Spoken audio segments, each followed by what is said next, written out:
नमस्कार राज्यातील तमाम कर्मचारी बंधू आणि भगिनींनो, तुमच्याकडे एक अतिशय सुंदर बातमी घेऊन आलेलो आहे। कर्मचाऱ्यांचे थकीत देयके सादर करण्याबाबत परिपत्रक निर्गमित झालेलं आहे 1 जानेवारी 2025 रोजी। सविस्तर जाणून घ्या सर्वांचे थकीत देयके या व्हिडिओच्या माध्यमातून कसे निकाली काढायचे याची माहिती मिळणार आहे। तर एकमेकांना शेअर करा, चॅनलवर पहिल्यांदा असाल तर नक्की सबस्क्राइब करून बेल बटन दाबायला विसरू नका। तर चला व्हिडिओला सुरुवात करूया।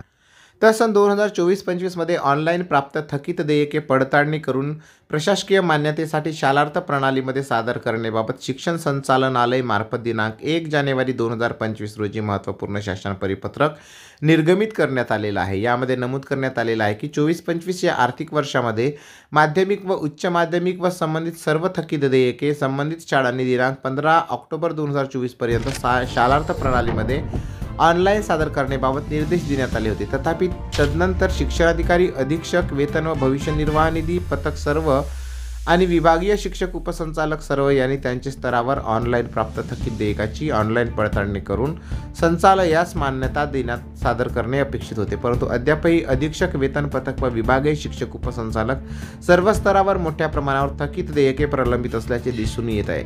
ही बाब प्रशासकीयदृष्ट्या योग्य नाही।